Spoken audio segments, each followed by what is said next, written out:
The leopard just sat there, then suddenly it dropped down on all fours and it crept along the ditch and out of sight, and everyone just looked at each other in disbelief. You say, well, I've seen this big cat. Some people just flatly refuse. They think that Britain's such a sweet little island, we shouldn't have predators that size. Welcome to Big Cat Conversations. We speak directly to people who've encountered one of Britain's big cats. We also discuss the bigger picture. I'm Rick Minter, and thanks for joining me.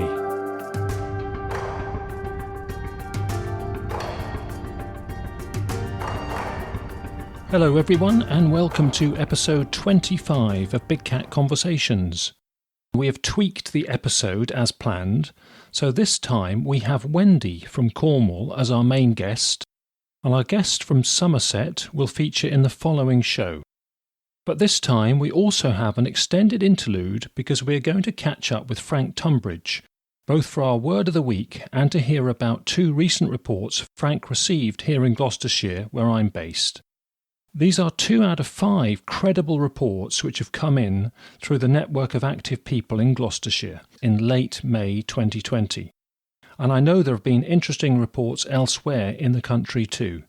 So we'll hear from Frank a bit later.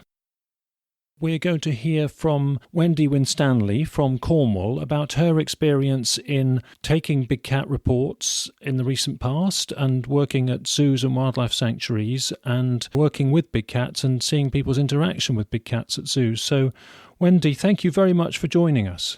Hello. Hi. Wendy, at the moment you are running Ravenswell Wildlife Hospital. Is that what we call it? Yeah, that's what we call it, yeah. We have small units at home, and everybody up and down the county have their own units. But once Ravenswell is often kicking and we've just about found somewhere for us to call home, then people will be able to bring things down to us as well. Cornwall's a really, really big county, and for an animal that is sick and injured, particularly a wild animal, to go from one end of the county to the other for a care, is needless stress. So to link everybody together will save a lot of stress and mileage on that animal. Okay. What are the main incidents you have to deal with? This time of year, there's lots of baby animals that get turfed out of homes. The poor old hedgehogs get strimmed, so we take a lot of those into our care. Especially now with the current situation, everybody's gone mad in tidying their gardens. Yeah. We've had a lot of wildlife that need help. Financially, is it tougher at the moment because of the circumstances? Yes, definitely. I have a team of 6 owls and a raven, and we take them out fundraising. And of course, we can't do that. So no funds coming in at all. But we do things like sponsor one of the owls. We'll put a link to Ravenswell on episode 25 of our website. One of the things you've done in the recent past, I noticed, you trained rats for landmine surveillance work in Africa. I know that the big African rats get used for that, but tell us about that. Yes, I had one of the African rats. They're not real rats. They're called a muroid rodent, but they look like a giant rat, okay? Mm. And they are trained out in Mozambique to search for landmines because they have an amazing sense of smell and they can sniff around, and they're so light they don't set it off. But they begin to dig when they smell the explosives. Then they're rewarded with a piece of banana, and then they know there's a landmine there, so they're able to clear it up. So to highlight the plight with people being blown up in Mozambique, I decided to have one of these Gambian pouched rats. And I trained him, and we did pretend landmines, and we hid all sorts of things for him to find using his nose. How long does it take to train it? Not very long at all. He would run straight over to the right one. We used to have 4 or 5 ones that didn't have anything underneath it. They were miniature frisbees. Hid them, and he would run straight to the one with the banana. Yeah. Not only were they trained to sniff out explosives, but they're also very good at discovering people with TB, tuberculosis, and they could sniff a sputum sample. Gosh. And they indicate that this person has it, which takes about 3 days, I believe it was, for science to do it. That was then. Yeah. And about 10 minutes for the rat. Brilliant. They're about the size of a guinea pig, aren't they?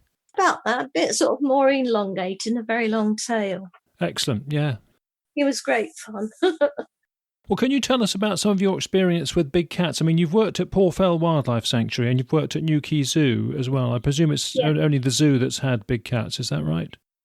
Yeah, I mean, we had smaller cats at Port Fell, but yes, I worked with puma, lynx, and the lions at Newquay. We had a lot of dealings sending people out looking at tracks. Well, in my opinion, the most likely candidate for these animals out loose would be something like the puma, because they're highly adaptable. Their pud mark or their paw mark in soil or whatever is relatively small to the size and weight of the cat. So when taking these prints, I was often told that can't be the puma print. And I used to say, yes, big male puma, they can weigh up to 100 kilos. They're really big animals. Because of the way the cat's foot is formed, you get a relatively small print. If you look at the palm of your hand, not the fingers, just the palm, the paw print will fit comfortably inside your palm. Yes, I always think 3 inches by 3 inches is a good... About that, yeah, that's it. When you think of the size of the animal, which is, 2 meters and a bit long. With tail. Yeah, that's a big old animal, And it's partly because it's digitigrade, isn't it? So the digits are well within the overall sort of foot. That's right, yeah. Feet look big, but the digits are not so big. When you see a picture of the foot, it's huge. Because cats walk on their special pads, they're fatty, they work on tiptoe, like you say. They use that for shock absorbers.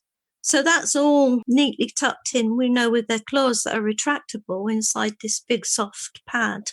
Yeah. How often did you find that you got to what you thought were legit tracks, and then how often did you get to what you thought were fairly fresh tracks? We got quite a few fairly fresh ones. They were like the day of finding in some cases because they'd been found early morning and we went out afternoon. It's very difficult to say that's 110% a big cat footprint. Yeah.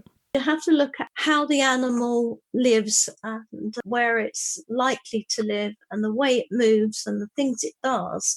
And you can, by working with them in the zoos, you see all this because you have to be able to look after them properly so they can have as near a normal life as possible. So the likeliest candidate, I always say, would be puma. The puma's got a fairly small head for the size of its body. Its back legs are higher than its shoulders, so it tips up, and it has a very thick tail. Lots of the pictures they look very likely, but the tail's very thin. So lots of the photographs are a bit, you think, oh yeah, and you think, well, no, it can't be. It's not quite right. And of course, when these pictures are taken or people see them, it's usually in fairly low light. Therefore, you lose depth of field. It's quite difficult to know how close or how far away something is. Yes. Cornwall does seem to have more of a leaning towards brown puma type reports. Yeah. I think there are still more black ones now, but Cornwall's always had a good proportion of pumas, hasn't it? I don't feel personally that we can say, we must always draw our conclusions from the native countries of these animals because no, they're here. They're in Britain. These are British cats. They do adapt. If they've got to survive, they will adapt more. And then, of course, if that animal's adapted, its offspring will be doing the same as its parent did. Yes. So it learns down the line. So. Did you get any information or gossip about released pumas? I mean, clearly now they're sort of breeding on and naturalising, but did you get any gossip in Cornwall about where some of the founder stock might have come from? I mean, a lot of it was believed because at a certain time we had the Dangerous Wild Animal Act, therefore people couldn't keep, because believe it or not, people keep them in their gardens, And there are an awful lot of private keepers that are out and about in Cornwall. Not just the zoos we know of. Yeah. There are a lot of private people. And of course, if they're get out, they're not going to say much about it. Whereas if you're in a zoo or a collection and something escapes, then you have to abide by the law and all kinds of things. So you'd know where it was. But some bigger collections, shall we say, then, those years ago, bred a lot of babies. They didn't quite know what to do with all these babies, but they were very good for bringing people in to see the babies, and were released out there in the wild for them to get on with it, because there's a lot of moorland, it's a good place for them to cope. There's lots of small prey, big prey, places to hide. The infrastructure for the animal is really good on our moorlands. Yes, and all the valleys and woodlands around them. I think the moorlands themselves can be quite bleak and open and cold and windswept, but it's all the nooks and crannies around them, isn't it? There's lots of rocky outcrops, and as long as you've got water, shelter, plenty of food around on quite a big radius, then you've got a happy cat. So you're suggesting that it was almost a parallel to what we've all been watching on The Tiger King on Joe Exotic, that obviously in the American situation, that was tiger cub petting. So you're suggesting that people in the past were breeding pumas for this same purpose? Yes, I think that they were bred because in zoos and collections, you breed things and you swap them around for the genetic pool. So then it comes a point when your genetic pool, you have a stop on it. You don't breed any more from those particular animals, because otherwise you're going to flood the genetic pool with that. Mm-hmm. So therefore people still bred them because they were good money spinners. And of course, years ago, people used to sell them as well. Like I said, there's so many people out there who actually keep them as private pets. And then there's the people that would have them as a pet and really not be able to cope with them. There's lots of tales about who people thought it was. Yeah, we won't go into that, but... No. Well, there just wasn't one person, there were several. The animals, because not every animal will throw up genetic abnormalities. They will go through a genetic bottleneck and come out the other side. So they're not always going to throw that up because they've been out there long enough, I think, gone through that. They might be slightly smaller because of where they are and because of the way they're having to live, the way they've adapted. So I think perhaps the smaller ones have probably survived better. They don't appear to be as big as the animals that we see in captivity. It's only when you have to look after them veterinary-wise as well that you realise just how big these things are. They're absolutely massive. I put my hand right in, I think I sent you a photograph. Oh, yes, yeah. Okay, well, can we put that on the website? That would be fun. Yeah, let's go. Yeah. And that gives you a kind of size, and that was a female, so it's not as big as the males. Yeah. It's the survival of the fittest. I think if you're smaller, faster, you can hide better as well in the environment we have here. The species is a very adaptable one anyway. Thousands of years ago, we did have cats, big cats. We will be having a future episode on that with Darren Naish, who's agreed to come on the show to talk about that. And there is a new book coming out in June called On the Prowl, and we'll be discussing that book on the history of the large cats globally. Darren will be taking us through that issue, so that'll be good. To say they couldn't survive here is not right. They would be able to survive. Yeah, and our winter temperatures are absolutely fine for them compared to the western states of America for a puma. Yeah.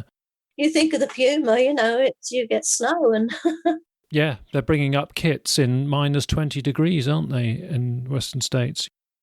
What kind of attitudes did you receive from people when you were getting reports? Were some people concerned or worried? I imagine a lot of people were almost taking it for granted because they were used to reports of big cats and thinking, well, they are around and they're not causing much of an issue. Yeah, I think that's true now.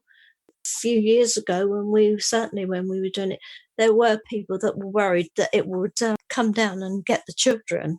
But I think, when you speak to people when they come up and talk to you, that this cat isn't going to come down to people in that way.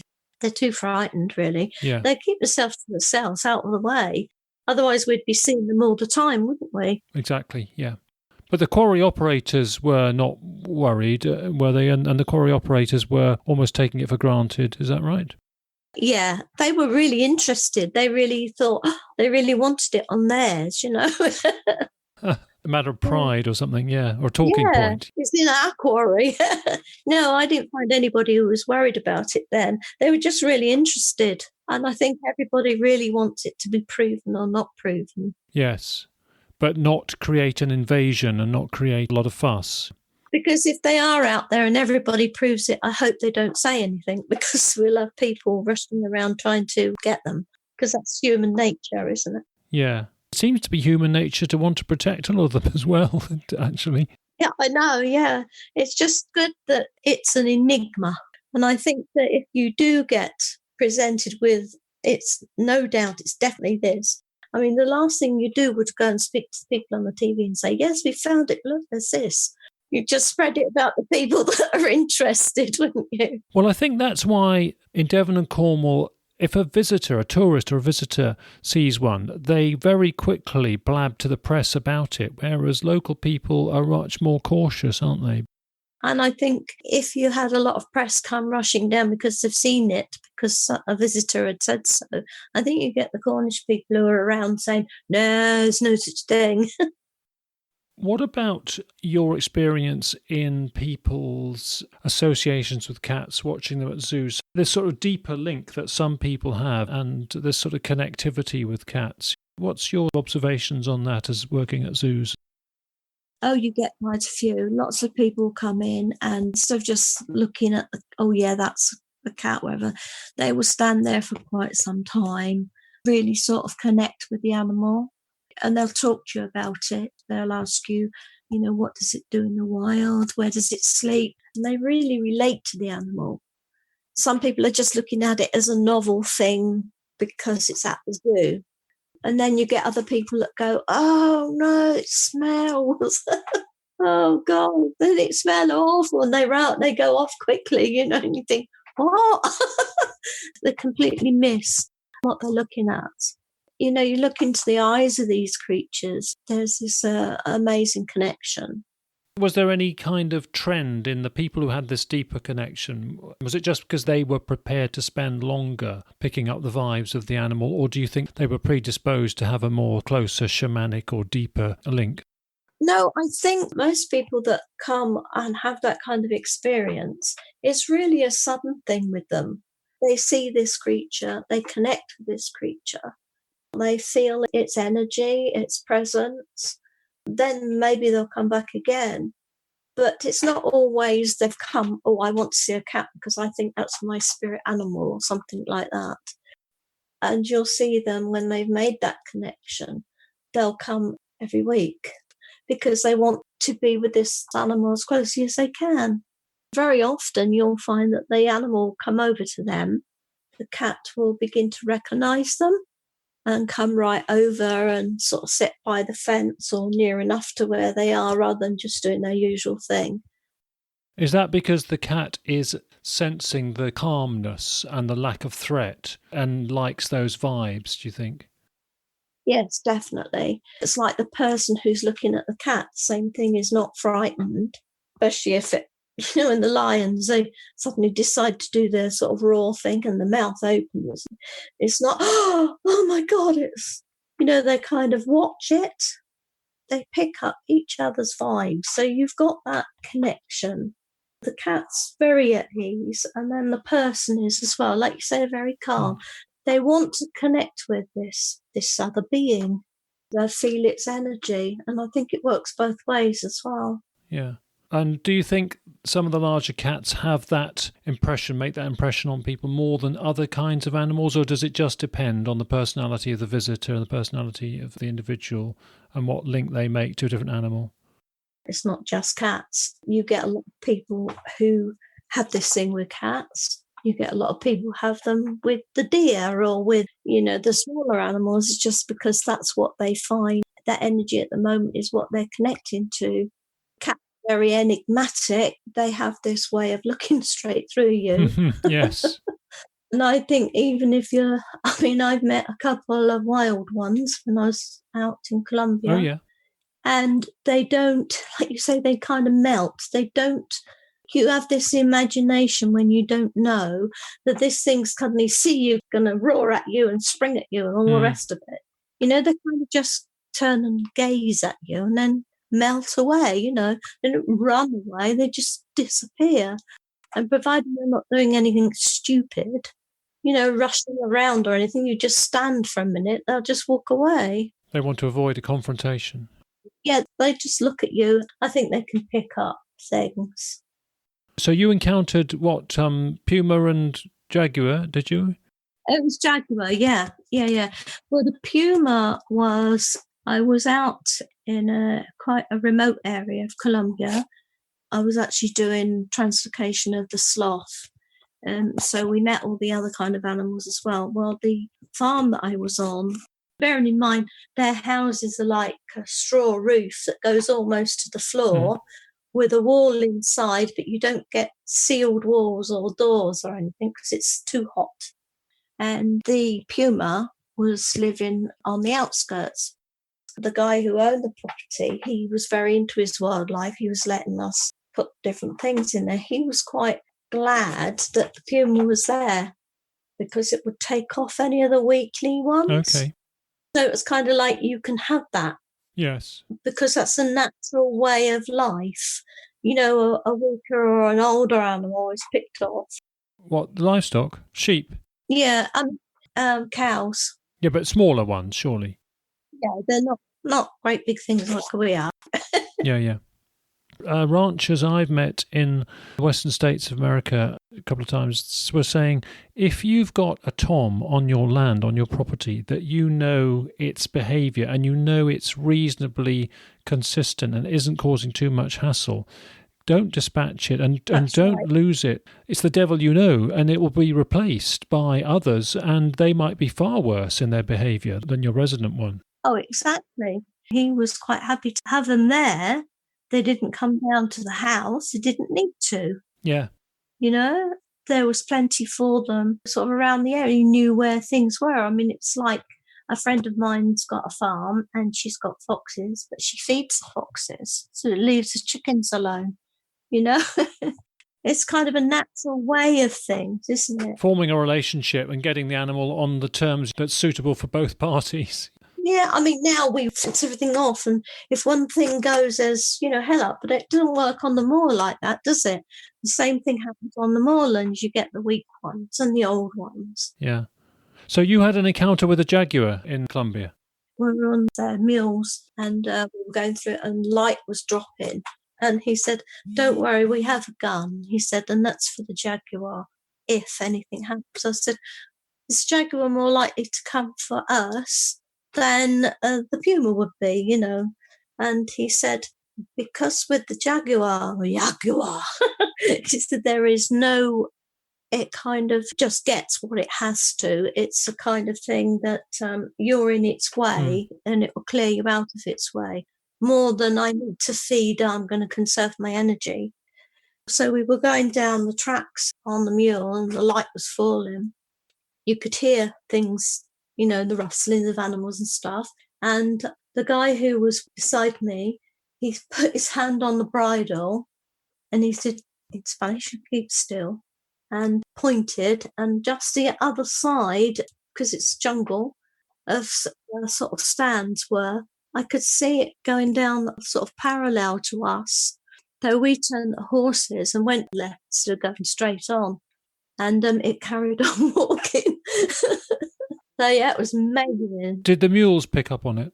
Yeah, their ears went back and we just held tight and we walked away. So we walked away, we didn't run away. And the mules were quite happy because they're an animal that you have to be in control of. And if you are in control, they're happy. So if we were there all panicking, they would have panicked and there would have been all sorts happening. We watched the direction it was taking and we took evasive action, if you like. But yes, it was amazing. It was a spotted one, not a black one. It wasn't a light-coloured one, with the light, because it was low light. Did the sounds of the forest change because there was a large predator about? Did it all go silent, or were there warning calls or something? It didn't go silent. There was all sorts of same sort of noises. There wasn't really anything different. I think if maybe a prey item had been close by, you would have heard an alarm call go up. But no, it was quite, he was just minding his own business. Thank goodness. You don't think it was in a stalking mode? It wasn't in a hungry mode? It was just travelling through? It was moving from A to B. But because they are so unpredictable, That's why they had firearms. And their capabilities are more than a puma's.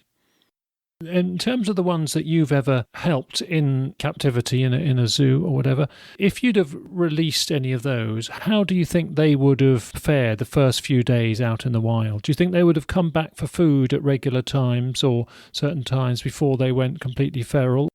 They would go completely wild, unless it's been hand-reared. Yeah. The cat's instinct is far above everything.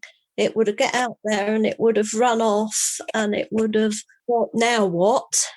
Something small runs past and that pounces on it and that's that. Like sometimes if you have a hand-reared animal, say a barn owl, it doesn't do well in the wild. If it gets lost because it doesn't recognise that the food moving is food and it's the wrong colour. That doesn't happen with cats. Yeah, but if they haven't been trained by their mother, they're not going to fare well the first few attempts, are they? No, but hunger is going to overcome everything. Doesn't that mean that they're going to go back to where they know there's food given to them at 5 o'clock every afternoon? No, I don't think they would with a cat, not with a cat. Some animals would go back to because it's a routine and they're hungry, but I would definitely not say that of a cat. I mean, there are instances where they've escaped from a zoo and the zoo's taken ages to try and get it back and they've not been able to get it back and it's come nowhere near the zoo. They've had to put traps and all sorts up for it. It's never gone of its own free will back. Clouded leopard in Kent, wasn't there, and a puma in Isle of Wight? And yeah.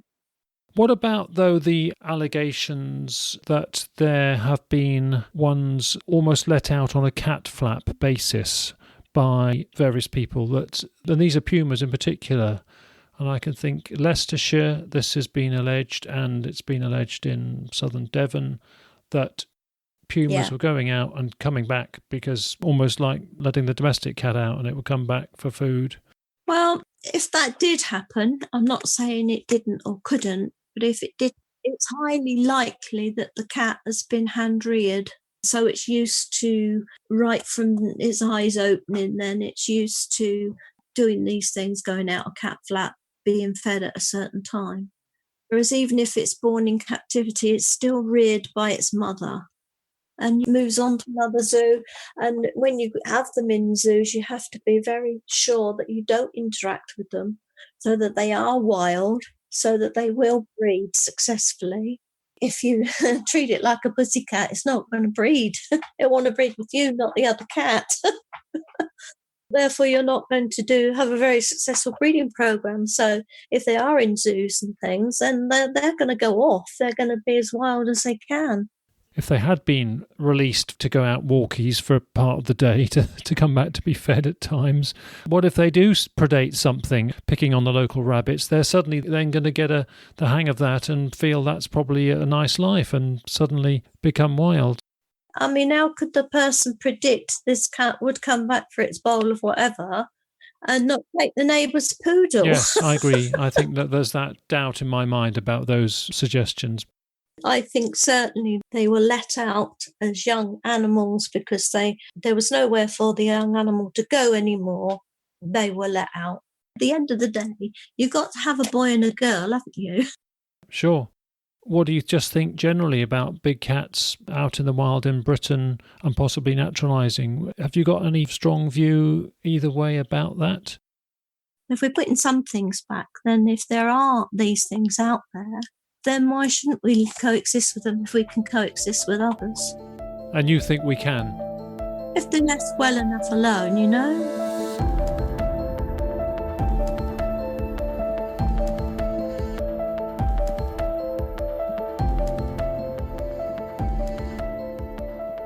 For Word of the Week for this episode, we are having an extended interlude because we have a guest appearance from my friend Frank Tunbridge from Gloucestershire. We'll get Word of the Week with Frank in a minute, but first of all, we're going to hear some recent reports in Gloucestershire from May 2020.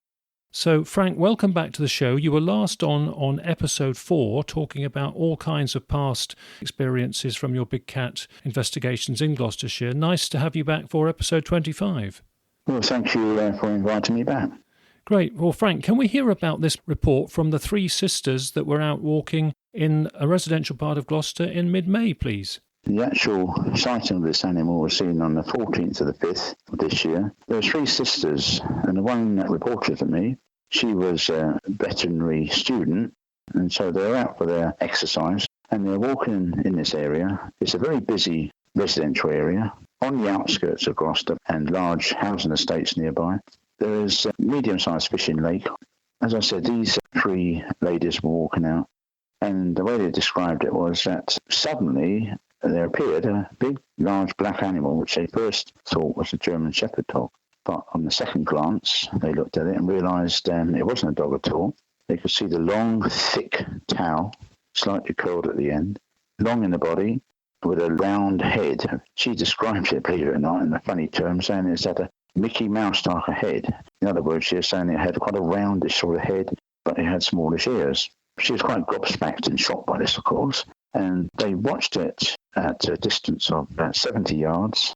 The animal casually, very casually, walked across the footpath they were on, then turned left, carrying on the footpath, which then went either to a residential area or to this small wooded area, maybe 100 yards in length by 50, 60 yards across.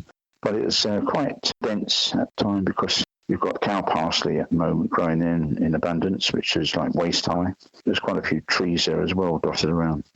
After she'd sighted this animal, it turned off down this trail. She told me exactly where it went, and I told her I'd go out and investigate this.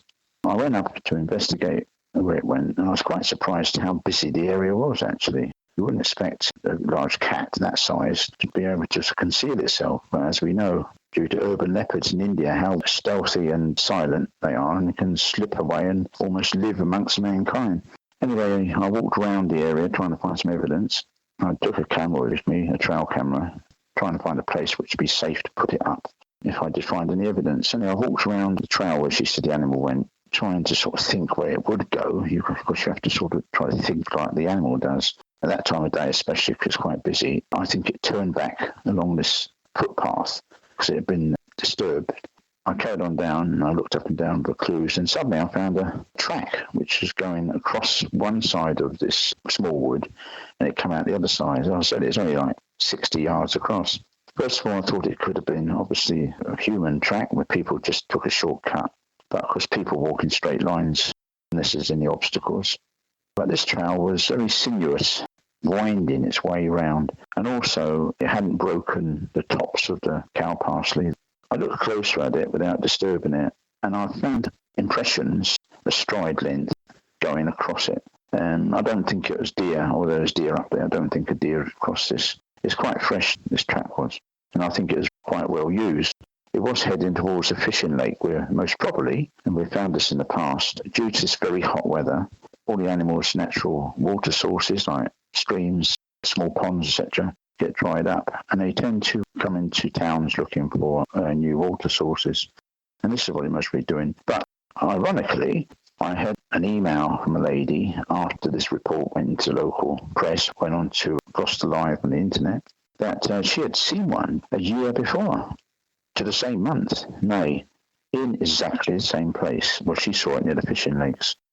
Frank, what made you think that this was a credible report from the description from the lady in the first place? Which boxes did it tick for credibility? Well, first of all, that she described it as a cat-like animal. Secondly, the way the animal moved. She said it moved just like cat-like, and she described it almost like a very large domestic cat. And by saying that, obviously, it tends to make people think, oh, well, that's exactly what she saw. But no, her description was as large as a German Shepherd dog, very long tail, thick tail in comparison, and this sinuous movement, she said, and casual way it just walked out of sight. Where dogs normally trot everywhere, unless they're old, but cats walk their way through life. Just the way she spoke to me and described it, quite calm and a little bit shocked by what she saw, that convinced me that, yeah, this was a genuine sighting. Were they concerned that this was a residential area to see an animal like that so close to so many houses? She said, we went down to follow it up, but then 3 of us decided we didn't want to follow where the animal went in case it had been laying up there in the undergrowth. And since then, you've had, because you've been in the paper and your email's been in the paper for any follow-up reports, you've in fact had several. Could we have the latest one you've had? We're not going to say precisely where it is because we are going to follow it up and it could be sensitive. It is one of Gloucestershire's key landmarks and it's where we've had reports before. Could you tell us about that one? The outskirts of Cheltenham. A lady was driving along there at 5:30 a.m. on Sunday the 24th, just gone. And she was shocked to see this black animal suddenly dash across the road. She thought it was a dog as well. Once again, she said it was like a Labrador size on this particular one. It went across the road like a rocket, she said. Her exact words were, "It's more agile and bounding than a dog would ever be crossing the road." A couple of bounds, it was over the road and gone into the hill opposite. She was quite shocked by this, and she admitted to me she was a skeptic up to that point. She went back there the next day, 5:30 a.m. She was shocked to find a deer carcass, a muntjac deer carcass, on the side of the road. All the soft tissue had been removed from it. It is still very fresh, and the tips of the ribs have been chewed off. And she sent me a photograph of it, and it does look very, very cat-like, according to all our reports in the past and all the evidence that we get, and exactly how they actually do it. They order a searer, generally, first of all. And then if they're disturbed, they can back off and maybe come back to it at a later date. But they get all the soft stuff out before they start on the natural other parts of it. So it's very typical for cat kill. And also it's very coincidental, if anything, that the cat was there the day before, exactly in the same area. So this is a very interesting report as well. It's only sort of 20 minutes away from me, and myself and Owen will be getting up early and going there for 5:30, one or two mornings the rest of this week, hopefully. I'm borrowing a thermal camera. Although you've got to do that, I never expect much, but you've got to try. We'll do our best, so that's very good to have one report yielding another. I know you've had some other reports that some of them were in the past from key areas and some of them are fairly recent, so they're all helpful for building up the picture in Gloucestershire. Just shows you that sometimes you need a bit of action to prompt people to get in touch, and that seems to be what's happened. I think many people cite these big cats, but keep it to themselves because they don't want to be ridiculed. But of course, when a report comes out in the paper, obviously they think, oh, look, so-and-so's seen one, so we're not the only one. And then they have more confidence to get in touch with me and other people. Great. Okay. Frank, can we move on now to our word of the week? And it's a word that you and I sometimes discuss because we sometimes observe that these cats seem to be possibly adapting a little bit for the British environment. So can you introduce the word of the week and explain why you've chosen it, please? They have adapted quite a lot and changed their habits and behaviour most probably to suit. Anyway, the word of the week I've chosen is cursorial.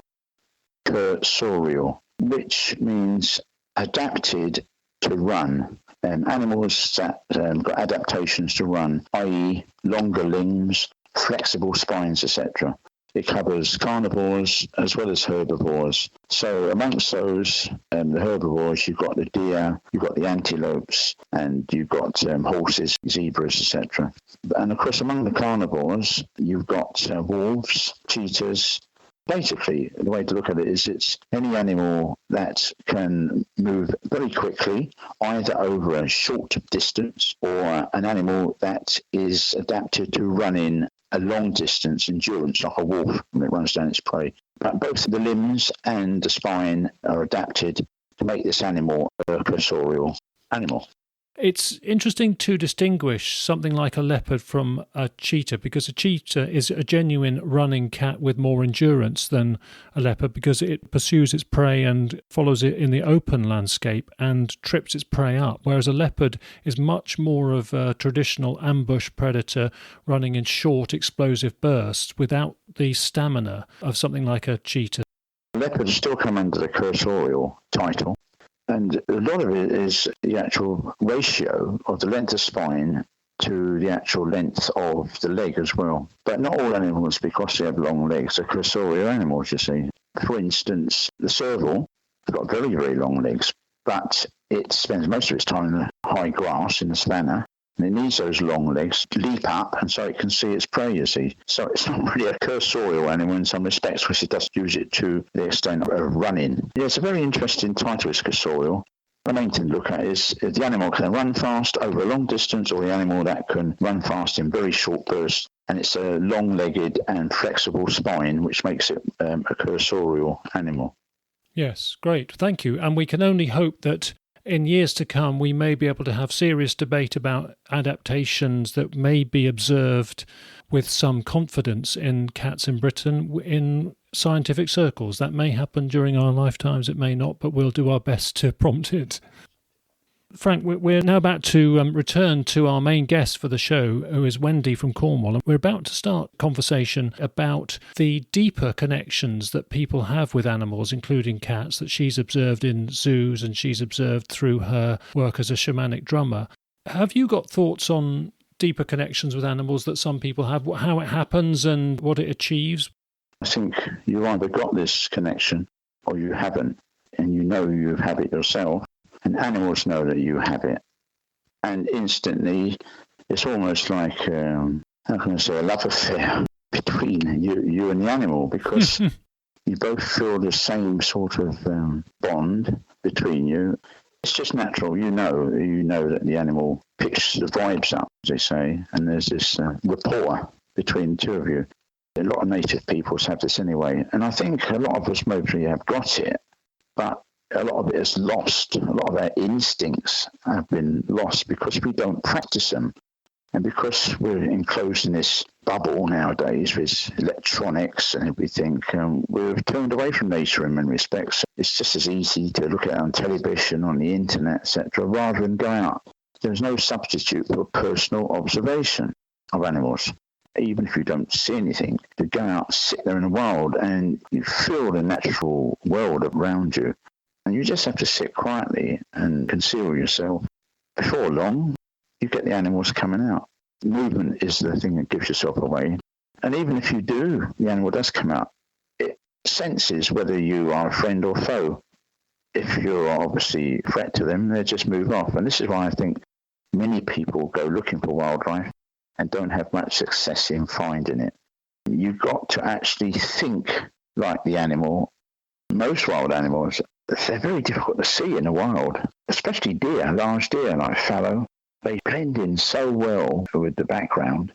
And you go looking for deer, and as long as they stand still, you can't see them. And then suddenly a fly will land on its ear, and you'll see an ear twitch, and you think, oh, it's a deer. And then you can suddenly make out the form of what it is. All animals can conceal themselves. It's just part of their survival instinct. If they didn't have that, they'd be wiped out, you see. Yeah. Finally, Frank, just a quickie, do you feel lockdown is an issue for big cats, or do you think people are just able to notice nature more because they've got the time and that people are slowing down? Or is it a bit of both? Is it that nature is getting a bit bolder because we're not so in nature's face as usual? I think there's a bit of both, like you say. I think what's happening, animals are opportunistic. And if there's an opportunity to go looking, especially for food, they will take it. And of course, it's only noise and people and traffic, dogs, which frighten wild animals. Wild animals like quiet to go about their business. Most carnivores actually are crepuscular, use this twilight time to hunt, it seems to be. Of course, that just reflects what we were saying earlier on about that 5:30 a.m. in the morning sighting of that woman and how she found a deer. So it's a bit of both, actually. Well, Frank, that's been a splendid interlude for this episode, and I'm sure we'll speak with you again before too long. But for now, Frank, thanks very much for coming on Big Cat Conversations.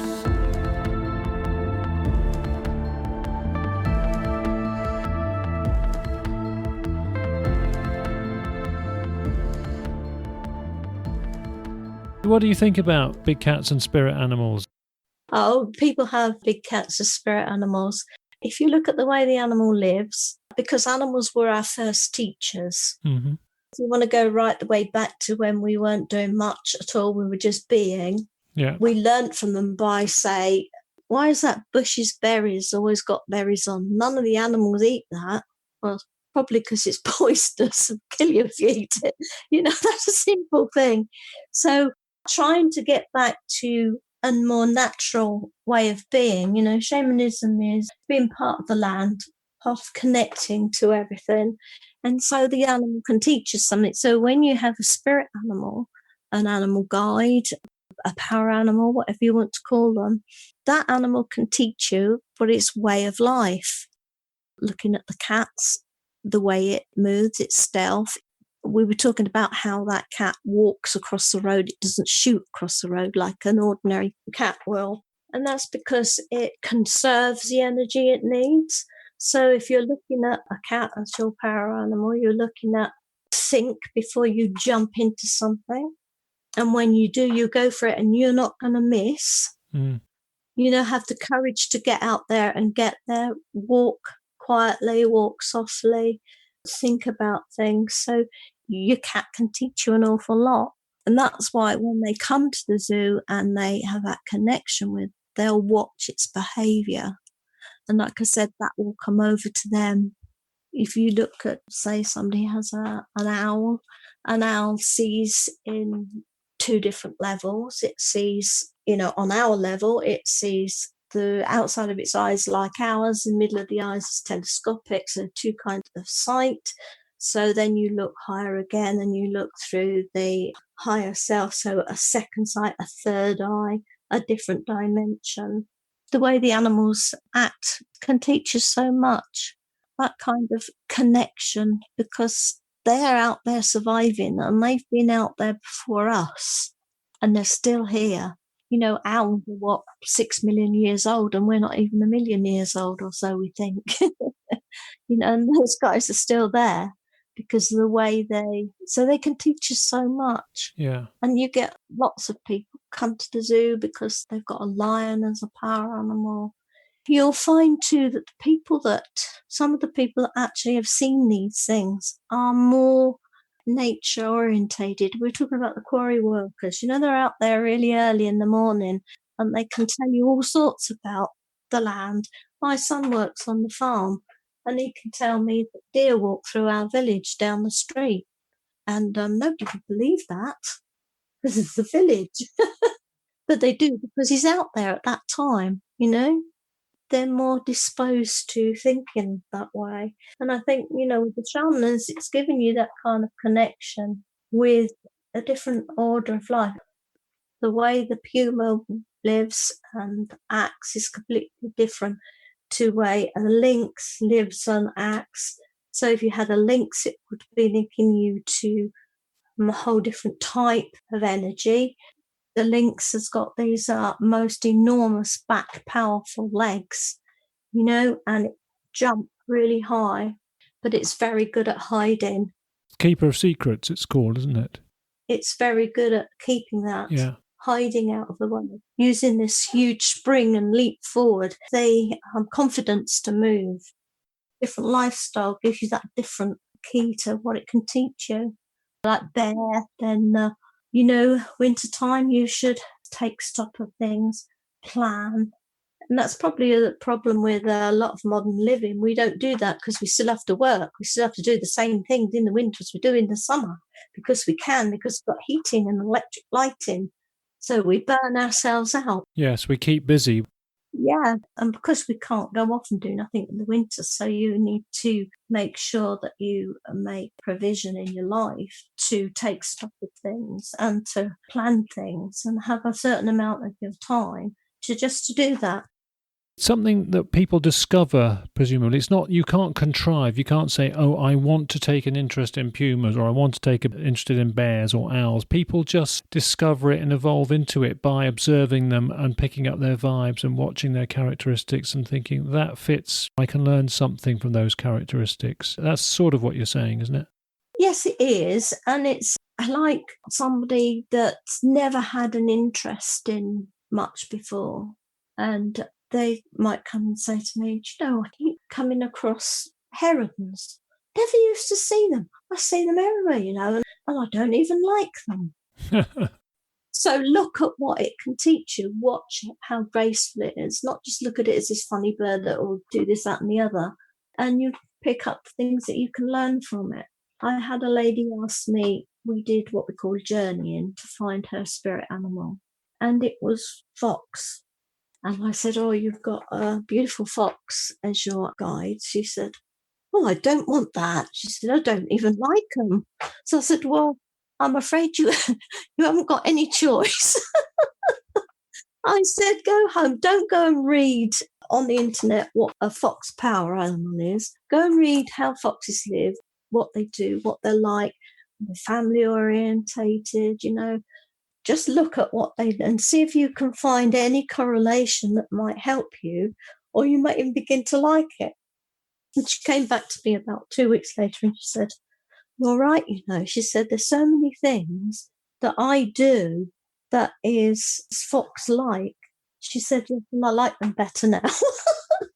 And I said, now you've connected, go and look at them in a zoo or watch them in the field if people know where they are, where they den up. I can tell you where some are. Watch them and see what it can teach you now. Now you've made a connection, see what it can teach you. And that's why, what I was saying about the cat. So a cat will come right over to the fence and sit there, where it don't with other people. Why don't it ever come over when I'm there? Well, I don't know. It's because I do, because I can see the spirits connecting. Yeah, and there's something enigmatic about the black leopards, isn't there? And black jaguars as well, and the panther vibes. Yeah, the melanistics, yeah. I suppose if you haven't experienced those at zoos, you wouldn't have seen it directly, but you can understand that there is that, why people would crave to keep them and crave to link to the spirit and the soul of a panther. When anything's the wrong colour, like the melanistic things are black when they should be, something as powerful as a jaguar. I mean, personally, the colour of them is amazing, but the black ones, they still have those spots. Just the overall appearance from a distance is black, but it's not. It still has spots. It's still there. So it's walking in the shadowlands, on the shadow side. They're so well camouflaged with their spots. You can't see them. So too is it when it's melanistic. But then it won't walk in the sunshine, it will walk in the shadows. So, it's kind of teaching you that this powerful energy has to be even more incognito. So it's teaching you to just be that little bit more cautious, that little bit more in the shade. Yeah. You can see a tiger or a leopard right out in the sun. Yeah. But you don't see it because it's completely camouflaged. You would see a black one, but you wouldn't if it was in the shadows. Yeah, very interesting. Presumably you know what your spirit animal is, do you? Yeah, I have several. You normally have one that's with you all your life, and then you'll have others come in when you need that particular energy. So I've known since I was a small child I have an owl. I've always had owl with me. And when I became a late teenager, I had the raven came and everything turned out to be ravens, which is why we're called ravens as well. I wondered that, yeah. And I also have bear, cave bear. All those animals teach me something completely different. So when I'm at a loss of how to deal with the situation, then I'll meditate and see if I can get something, a message from them. Not the bear turns around and says, you should do this, but by meditating into the way the animals are, then the things that bear means will come to the fore. Okay. So, step back, take a breath, think about it, plan for it, and be strong, and because bear's very protective. There's nothing worse than a mummy bear. Who needs to be protective, yeah. You use that technique for guidance and advice and mentoring at times in your life, Wendy?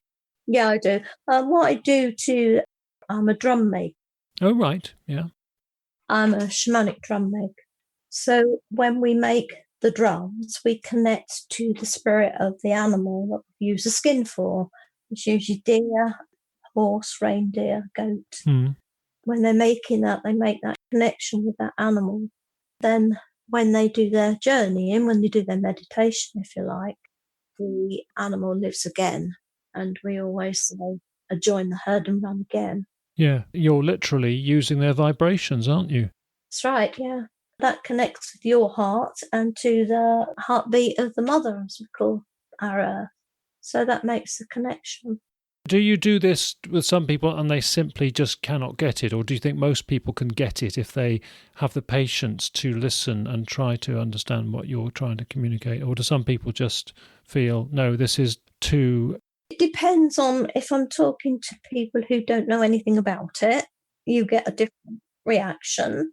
So if I've got a group of people who are interested but not really thought about it that way, then I'll say, well, I'll teach you about, we'll do a little bit of meditation or a little bit of relaxation or mindfulness, as you call it today. And while you're breathing and you're not here in this room, I'll take you on a little journey, and I play my drum, and then I take them through what we call a guided meditation. So I'll walk through the woods and you sit down and you breathe and then you listen. And then an animal may come to you, it may not come to you. And it doesn't matter if it's a real one or it's a dragon or a unicorn. It doesn't matter that they're not real animals. It's the energy, the spirit of that being that is what you're connecting to. We do our little chat, and then at the end of it, I usually say, did you get anything or not get anything?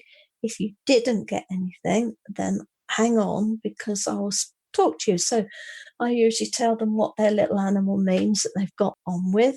And then those that didn't get anything at all and don't quite understand it, then I talk to them about, do they have a favourite animal? Or is there an animal they often get bought as a model or something at home?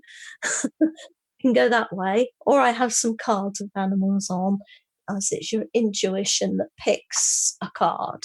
And I say, well, this is what that means. Usually when I speak to them and tell them what the animal means, they go, I understand. I know exactly what you're on about. That's so true. I say, well, this is the animal then to start looking into. They sort of go, oh, God, how did you know that? No, I didn't know. This is what this animal's telling me, telling you. And then people who do know about it often want to know a bit more, but not really known how to contact it or what to do. It's just an energy and a way to help you, If you want to use it that way. Yeah. We can call it that. You can call it anything else. What about if people have an animal that comes to them in their dreams regularly? Yeah. Is that similar, or is that just about the coincidence of dreams? No, if it's something that comes regularly, then it's a way of the animal getting to contact that person. Okay. So it will be a guiding animal. There isn't really much coincidence because, when I was a child, I liked animals, but, that was it. But why did people bring me things that were half dead for me to look after? Oh, I found this one. You'll look after it, won't you? And I could do it. I had an empathy. So you were nudged into your calling. So I still didn't want to do that. I wanted to be an artist. I went to college and did an art degree. Eventually, I was pushed into it, I always say, by my animals, and did veterinary nursing. Okay, yeah. So, what did you wake up one day and say, read a bit in the paper, oh, that's interesting. I mean, we all look at, there's a black cat or out on the moors or something. Not many people go into such depth. I've always put it down to, well, that's what I'm always thinking about because I have to. And it's not like I would particularly sort of single them out as, I do think they are utterly remarkable animals, but every animal is utterly remarkable in its own way, as it has to be. It is, yeah. If you just understand one more than the other, you do tend to give it priority, but, I don't want to necessarily think they're any more remarkable than any other part of the natural kingdom. Well, no, but it's just something that speaks to you. Yeah. Try to look at it from a different view. I do a lot of analysis, but I do it from a very rational way rather than from a soulful way. Well, I know exactly what you mean. I come from a scientific family. I did science myself in the end. It's a case of not letting your rational brain take over all the time. When you say to yourself, well, I'm always getting, it's because I have a lot to do with them. Don't let that happen. Now I fly owls and I keep owls. When I was a kid, I didn't. Yeah. And I didn't get owls and fly owls and stuff like that because of what I think I've always had with me. It's that they always ended up for me to fix up. And I always managed to get them well again when others couldn't, you know? Rational brain says, oh, it's just because you can do that. No, you mustn't let that. It's like when you try to meditate, don't let rational brain kick in. Some people might be good at the technical aspects of flying them without having that deeper connectivity, perhaps. Whereas you presumably have that deeper connectivity and that helps you with the techniques of flying them. Yeah.